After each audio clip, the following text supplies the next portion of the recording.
ऐसे कार्यकर्ताओं के डीसीसी डेलीगेट्स को जो है वोट करके अपना राष्ट्रीय अध्यक्ष चुनने का जो है वो अधिकार और सम्मान मिलता है। मुझे खुशी है कि कांग्रेस के 137 साल के इतिहास में ये छठी बार चुनाव हो रहा है, क्योंकि 137 साल में अगर आप देखेंगे पिछले 24 साल में श्रीमती सोनिया गांधी जी महिला अध्यक्ष के तौर पर यूपीए की सरकार बनाना, डॉक्टर मनमोहन सिंह जी के साथ देश के मुद्दों को आगे ले जाने का काम उन्होंने किया और उनका ऐतिहासिक जो है मैं कहूँगी कार्यकाल 24 साल का रहा। वो चुनाव खुद भी लड़ी थी, पहला चुनाव जितेंद्र प्रसाद जी के सामने लड़ी थी। जितेंद्र प्रसाद जी चुनाव हारे, लेकिन उन्हें लोकतंत्र था इसलिए वाइस प्रेसिडेंट बनाया श्रीमती सोनिया गांधी जी ने। तो ये कांग्रेस में ही इकलौती ऐसी पार्टी है जिसमें परंपरा है।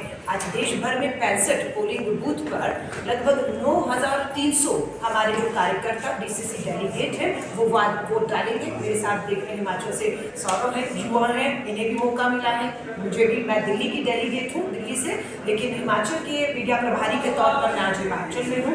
मधुसूदन मिस्त्री जी जो पूरा चुनाव देख रहे हैं, उनका धन्यवाद करती हूँ। उन्होंने मुझे खास इजाजत दी कि मैं बीच चुनाव में अपनी जिम्मेदारियों को छोड़कर दिल्ली से बेहतर है मैं अपना वोट शिमला की राजीव भवन कांग्रेस में कर पाऊँ। और मैंने अपना वोट राष्ट्रीय अध्यक्ष जो है, जो 19 तारीख को 19 अक्टूबर को रिजल्ट आएगा, दिल्ली जाएंगे।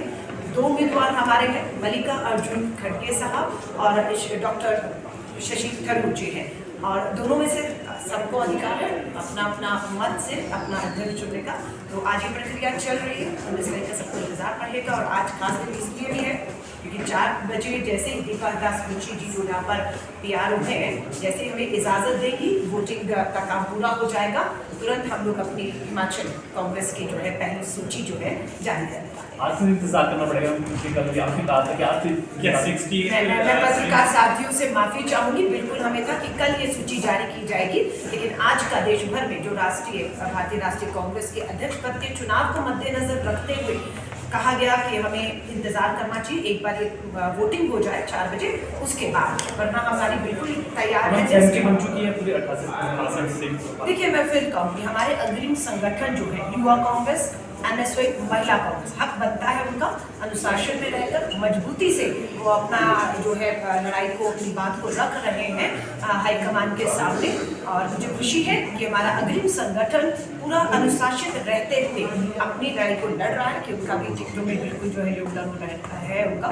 सो बस उसी को लेकर, क्योंकि एक सीट पर अगर एक ही उम्मीदवार होता तो मुझे लगता कोई विवाद ही नहीं था, लेकिन हमारे लिए ये कि एक सीट पर एक 2-2, 3-3 मजबूत उम्मीदवार है, और उन सभी उम्मीदवारों को सुनना, उनके जो सपोर्टर है उन्हें सुनकर एक सर्व सहमति बनाकर बाकी की जो टिकटें हैं, ज़्यादा नहीं है, 10-11 के करीब हैं, उस पर रुका था मामला। लेकिन मुझे लगता है कि जैसे मेरे हाथ में लिस्ट आ जाएगी, अब उसमें कितने हैं वो तो खुलेगा लिफाफा, पता लगेगा। 10-12 में शिमला भी शामिल है क्योंकि मुझे सच में मुझे नहीं मालूम है, लेकिन कोशिश ये थी कि 68 सीटों का कल ही ऐलान कर दिया जाए। लेकिन कल आपको फिर मैंने वही बताया, आज अध्यक्ष पद के चुनाव की वजह से हमें 4 बजे का इंतजार है, लेकिन पहली सूची जो है आपके सामने रखा। युवा कांग्रेस में भी विरोध की जो है वो कल दिखाई दे रहे थे, तो ऐसे में क्या युवाओं को टिकट दिया जाएगा? देखिए, विरोध नहीं है, अधिकार, हक है उनका। कांग्रेस के में अगर आपके अध्यक्ष जो है यहाँ से निगम भंडारी जी भाजपा की सरकार के खिलाफ लोगों के मुद्दों पर प्रदर्शन करते हैं, लाठीचार्ज होता है, वो उनकी टांग तोड़ दी जाती है, प्लास्टर रहा।